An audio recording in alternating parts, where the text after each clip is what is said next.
Снимай. Ну что, подготовка к распальню. Трохи бумаги возьмем и так далее. Мы уже разбалованы, поэтому возьмем вентиляторы. Вентиляторами раздуем, да и все. Поход вентиляторы брать, не брать. Если в сухую погоду, наверное, не надо заморачиваться брать. Если сухие дрова есть с собой. Если в сырую, можно взять. В очень сырую, вообще ничего там. Когда очень сырая погода и дрова с собой не берете сухие, то вообще там ничего там особо там разжигать костер. Ну как-то так. Все, останавливаем.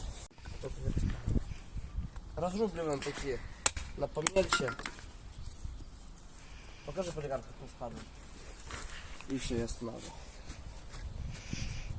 Смотрите, начал рубить. Вот это, например, по рубке уже видно, по виду это уже сыроватое, так сходу гореть не будет. В процессе рубки завалили одного этого пня. Сырой же, это, кстати, стружан все. Так что будем испытывать следующего. Итак, начинается процесс распаливания. Что мы сделали? Набросали сухих, там на газету, а сверху уже таких посырее, но тонких. Чисто так, чтобы уже постепенно переходило.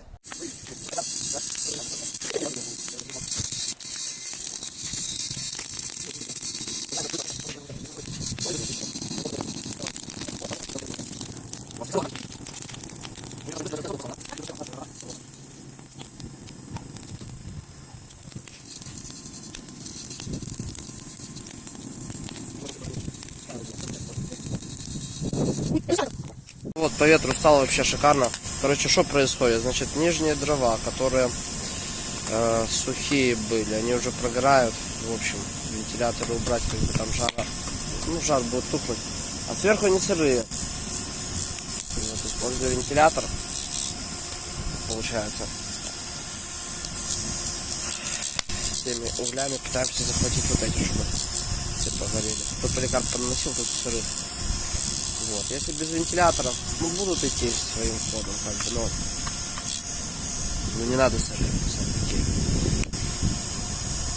Вот что значит брать влажные дрова, поэтому Поликарп, чтобы больше не нес влажные дрова, ясно?